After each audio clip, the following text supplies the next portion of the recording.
प्रिय विद्यार्थियों एवं ज्ञान प्रेमी साथियों, एक बार फिर से आपका स्वागत है। पिछले लेक्चर में हमने कमल और कमल से लक्ष्मी माता तथा सरस्वती माता के समानार्थी शब्द बनाने सीखे थे। आज हम वहीं से आगे बढ़ते हैं।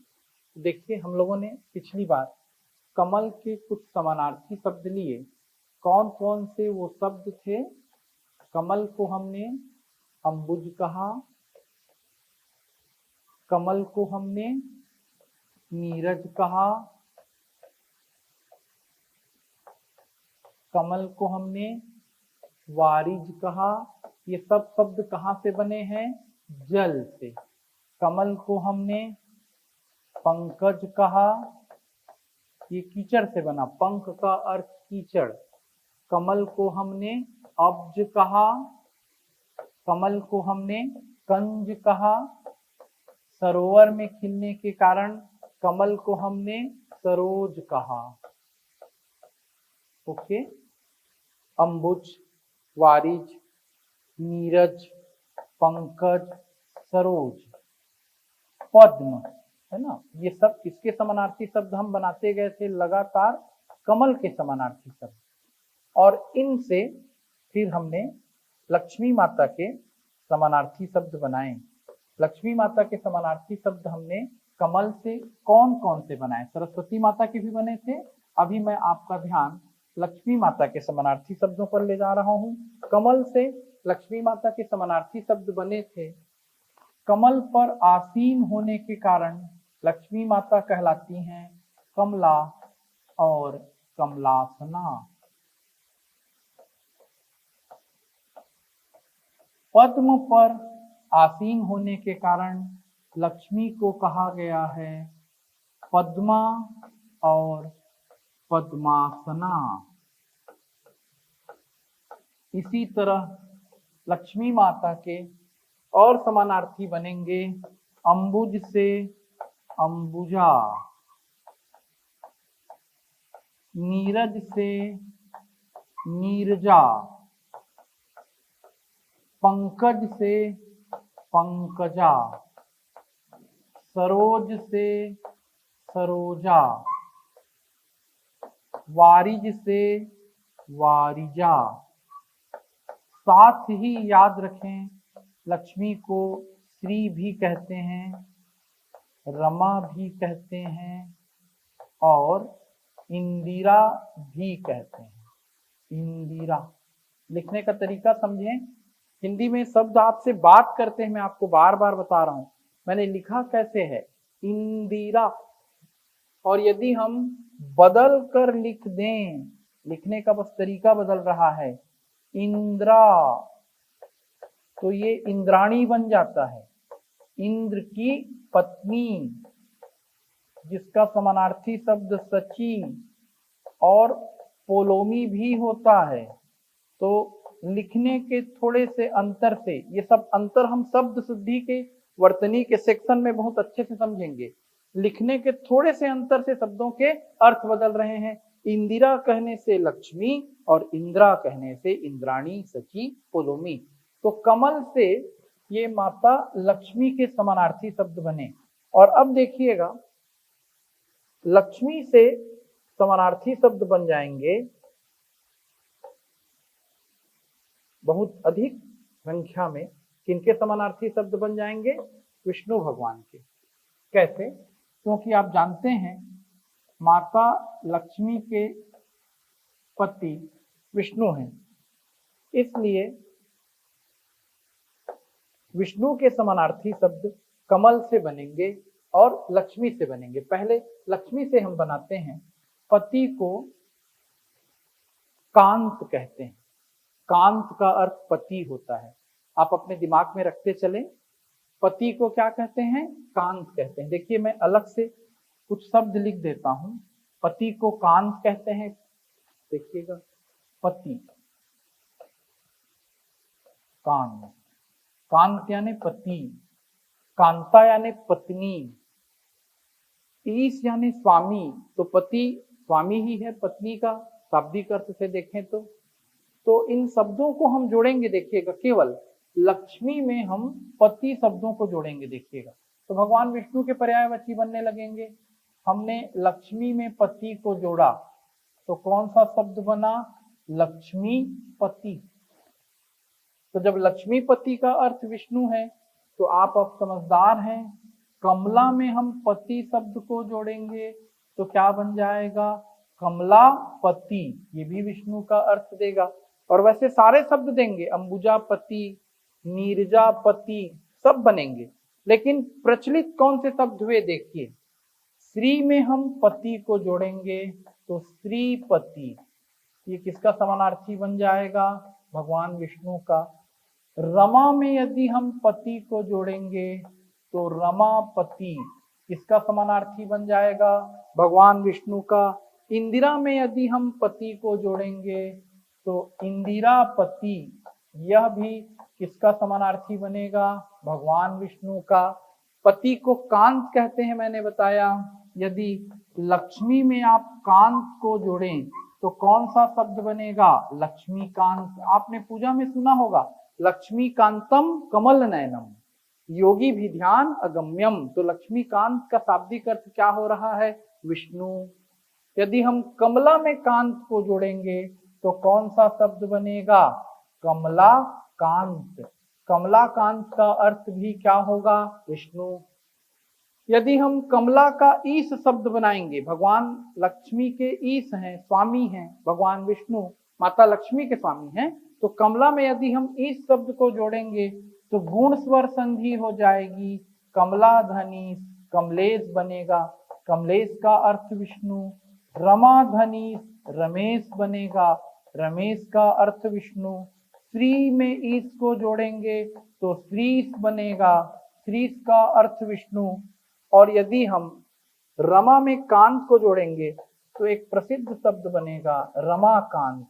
शाब्दिक दृष्टि से यह भी किसका अर्थ देगा? विष्णु का अर्थ देगा। तो बिल्कुल स्पष्ट सा भाषा ज्ञान का एक तरीका है कि हमने कमल से बनाए लक्ष्मी के समानार्थी, और लक्ष्मी के शब्दों, लक्ष्मी के जो समानार्थी शब्द थे, पर्यायवाची शब्द थे, प्रति शब्द थे, उन शब्दों में हमने पति को जोड़ दिया तो किसके समानार्थी बनते गए? विष्णु के। लक्ष्मीपति का अर्थ विष्णु, कमलापति का अर्थ विष्णु, श्रीपति का अर्थ विष्णु, रमापति का अर्थ विष्णु, इंदिरापति का अर्थ विष्णु, लक्ष्मीकांत, कमलाकांत, रमाकांत और कमलेश, रमेश, श्री, इनके अर्थ भी विष्णु हुए। फिर हम आगे कमल से भगवान विष्णु के और समानार्थी बनाएंगे। कैसे बनेगा देखिए। कमल के समानार्थी शब्द तो अब आपको याद ही हो चुके हैं। भगवान विष्णु की आंख कमल के समान सुंदर मानी गई है, इसलिए कमल के समानार्थी शब्द में यदि हम आंख के समानार्थी शब्दों को जोड़ते जाएंगे तो भगवान विष्णु के समानार्थी फिर से बनेंगे। समझिएगा लॉजिक क्या है। आंख, आंख के हम समानार्थी शब्द ले रहे हैं। आंख को चक्षु कहा जाता है, आंख को लोचन कहते हैं, आंख को दृग कहते हैं, आंख को अक्ष भी कहते हैं। अक्ष शब्द के कई अर्थ हैं। अक्ष का एक अर्थ आंख है, अक्ष का एक अर्थ धुरी है, पृथ्वी अपने अक्ष के चारों ओर घूमती है। अक्ष तराजू के पलड़े की डंडी को भी कहते हैं, तराजू की डंडी को भी, उस पर कभी चर्चा करेंगे। लेकिन अक्ष का एक अर्थ आंख हो रहा है, आप बिल्कुल स्पष्ट रूप से दिमाग में रखें। चक्षु का अर्थ आंख, लोचन का अर्थ आंख, दृग का अर्थ आंख, नेत्र का अर्थ आंख, ये तो जानती हैं आप, और नयन का अर्थ भी क्या होता है? आंख होता है। अब हम क्या करेंगे, जो आंख के समानार्थी हैं इन समानार्थियों को हम इसमें जोड़ते जाएंगे। इन समानार्थियों को हम भगवान विष्णु के साथ जोड़ते जाएंगे। भगवान विष्णु के समानार्थी शब्दों में नहीं, समझिएगा ध्यान से, हम आंख के समानार्थी शब्दों को कमल के समानार्थी शब्दों में जोड़ते जाएंगे और हमें जो शब्द मिलेंगे वो भगवान विष्णु के समानार्थी रहेंगे। समझिएगा कैसे होगा। भगवान विष्णु की आंख कमल के समान सुंदर है, इसलिए भगवान विष्णु कमल नयन हैं। ओके, ये समासिक शब्द भी है, यही हिंदी का विज्ञान है। कैसे समासिक शब्द है, हम इसे समास में सीखेंगे। अभी ये समानार्थी शब्द बना, किसका समानार्थी शब्द बना, भगवान विष्णु का। कमल का अर्थ कमल और नयन का अर्थ आंख, जिसकी आंख कमल के जैसी सुंदर, वो भगवान विष्णु। अब कमल को राजीव भी तो कहते हैं ना, तो राजीव में नयन आप जोड़ दीजिए। राजीव में जब नयन जुड़ेगा तो कौन सा शब्द बनेगा, राजीव नयन। इसका अर्थ भी क्या होगा, विष्णु। कमल को वारिज कहते हैं, तो वारिज नयन, यह भी कौन सा अर्थ देगा, भगवान विष्णु का। सरसिज नयन, कमल को सरसिज कहते हैं, सरसिज नयन भी किसका अर्थ देगा, भगवान विष्णु का। वारिज नयन, सरसिज नयन, अंबुज नयन, नीरज नयन, इस तरह से आप शब्द बनाते जाएंगे और शब्द लगातार बनते जाएंगे। ये सब किसके समानार्थी शब्द हैं, भगवान विष्णु के। और देखिए, जैसे कि हमने चर्चा की थी कि कमल को आंख से जोड़ना है, तो देखिए कमल धन अक्ष, अक्ष का मतलब होता है आंख, तो एक शब्द बन गया कमलाक्ष। किन दो शब्दों से बना ये, कमल और अक्ष से। अक्ष का अर्थ है आंख, जिसकी आंख कमल के समान सुंदर, ऐसे भगवान विष्णु का नाम कमलाक्ष। कमल को पुंडरीक कहते हैं, तो पुंडरीक में यदि आप अक्ष को जोड़ेंगे तो क्या शब्द बनेगा, पुंडरीकाक्ष। और ये शब्द कैसे बन रहा है, फिर से दीर्घ स्वर संधि हो रही है, पुंडरीक धन अक्ष। आपने इसे भी सुना है, अक्सर हम इसे मंगलाचार के रूप में पढ़ते हैं। मंगलम भगवान विष्णु, मंगलम गरुड़ध्वज, मंगलम पुंडरीकाक्ष, मंगलाय तनोहरि। तो वहां पर पुंडरीकाक्ष का अर्थ है जिनकी आंखें पुंडरीक अर्थात कमल के समान सुंदर, ऐसे हैं वो भगवान विष्णु। जैसे हमने राजीव नयन शब्द बनाया, उसी तरह राजीव में यदि हम लोचन शब्द को जोड़ेंगे तो बहुत ही प्रसिद्ध समानार्थी शब्द बनेगा भगवान विष्णु का, राजीव लोचन। राजीव लोचन का अर्थ विष्णु है। राजीव में भगवान राजीव लोचन का मंदिर है, छत्तीसगढ़ का प्रसिद्ध स्थल है।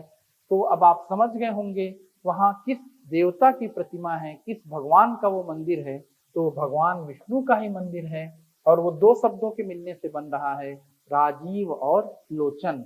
राजीव का अर्थ है कमल और लोचन का अर्थ है नेत्र। तो आप ऐसा देख सकते हैं कि शब्दों का एक दूसरे से बड़ा गंभीर अंतर संबंध होता है।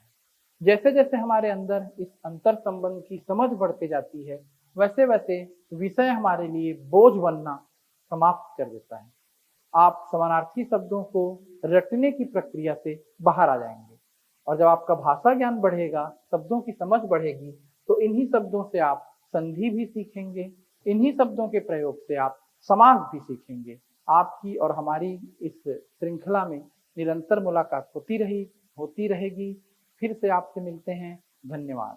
जय हिंद, जय भारत, जय छत्तीसगढ़।